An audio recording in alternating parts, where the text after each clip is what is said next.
네, 뉴스 속 경제 이슈를 심층 분석하고 최신 고용 동향을 살피는 고용브리핑 365 시간입니다.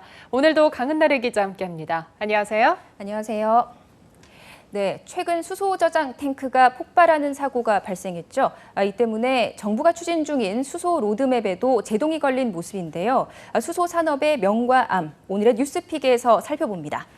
네, 강릉에서 발생한 사고였죠. 인명피해까지 발생했던 사고라 정말 안타까웠어요. 네, 그렇습니다. 사고는 지난달 23일에 발생했습니다. 강원 테크노파크 안에 있는 강릉 벤처공장에서 수소 저장 탱크가 폭발하면서 2명이 사망하고 6명이 중경상을 입는 인명피해가 발생했습니다. 사고가 난 시설은 산업통상자원부 산하에 있는 에너지기술평가원이라는 곳으로부터 전원 독립형, 연료전지, 태양광, 풍력 이런 하이브리드 발전 기술과 관련해서 개발 과제를 수행하던 곳이라고 하는데요. 아직 정확한 사고 원인은 파악 중에 있다고 합니다. 네, 지금 영상만 봐도 당시의 폭발 규모가 얼마나 엄청났는지를 확인할 수가 있으실 텐데요. 이 때문에 정부가 추진 중이던 수소경제 로드맵에도 비상이 걸렸다고요. 네, 우선 모르시는 분들을 위해서 수소경제 로드맵에 대해서 설명을 좀 해드리겠습니다. 수소 자동차, 수소 연료 전지 많이들 들어보셨죠? 정부는 올 1월 이런 수소 경제 활성화를 골자로 한 로드맵을 발표했는데요. 지난해 연간 13만 톤 수준이었던 수소 공급량을 2040년까지 526만 톤으로 늘려서 수소 산유국으로 자리매김하겠다, 이런 야심찬 계획을 세웠습니다. 수소라는 에너지원을 새로운 성장 동력으로 삼겠다는 건데요. 2040년까지 수소차 620만 대를 생산하고 수소 충전소 역시 1,200곳으로 늘릴 계획이라고 합니다. 이러한 로드맵이 차질 없이 이행만 된다면 2040년까지 연간 43조 원의 부가가치와 42만 개의 일자리가 만들어질 것으로 정부는 기대하고 있습니다. 네, 그런데 여기서 조금 궁금한 게 있어요. 왜 정부의 정책 방향이 수소 에너지 쪽으로 기울게 된 건가요? 네, 먼저 아시다시피 우리나라에는 자체 에너지원이 없습니다. 또 최근 잇따라 발생한 원전 관련 사고로 인해서 탈원전에 대한 국민적 관심도 어느 때보다 좀 높아진 상태고요. 이런 배경에서 탈원전을 선언한 정부가 이를 대체할 수 있는 안전하고 또 친환경적인 에너지원을 찾게 된 겁니다. 수소에너지는 연소할 때 소량의 물과 극소량의 질소산화물만 발생시킬 뿐이고 다른 공해 물질을 전혀 내뿜지 않는 청정 연료라는 게 가장 큰 장점입니다. 또 발열량이 석유보다 약 3배가량 높아서요. 효율성도 좋은 편이고요. 이 때문에 수소가 원자력을 대신할 수 있는 미래의 에너지원으로 주목을 받게 된 것이죠. 네, 또 그리고 이 수소 에너지 생산에 박차를 가하기 위해서 얼마 전에 이 분산형 수소 생산 기지 지역도 발표가 됐었잖아요. 네, 그렇습니다.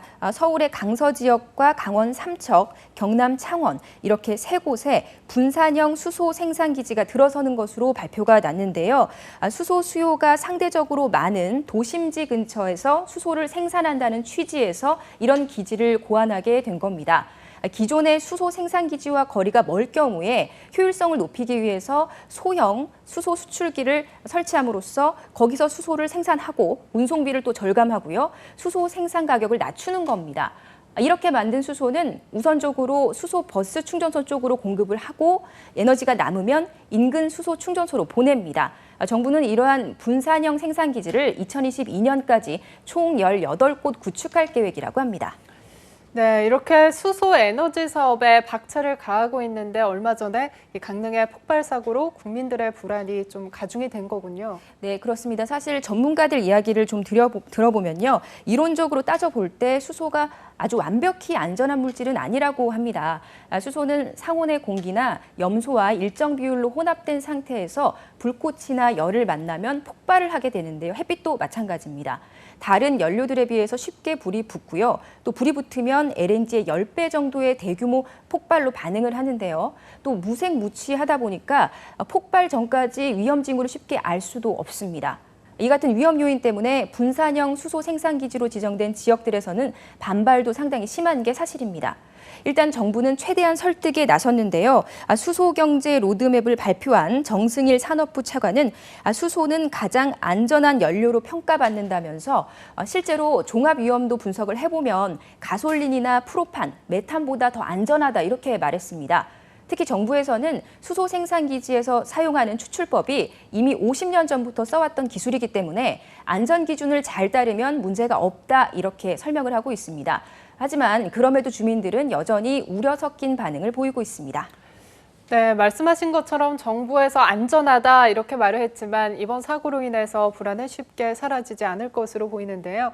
해결책은 없을까요? 일단 전문가들은요, 정부가 연구과제나 실증 사업을 하면서 수소를 생산하고 또 저장을 할 때 보다 좀 세심하게 안전관리를 할 필요가 있다 이렇게 강조를 하고 있습니다.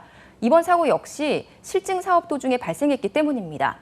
위험을 최대한 미리 파악한 뒤에 이에 대한 안전관리 체계를 정립하고 그래야 수소경제라는 신산업도 국민들로부터 지지를 받을 수 있다는 거죠.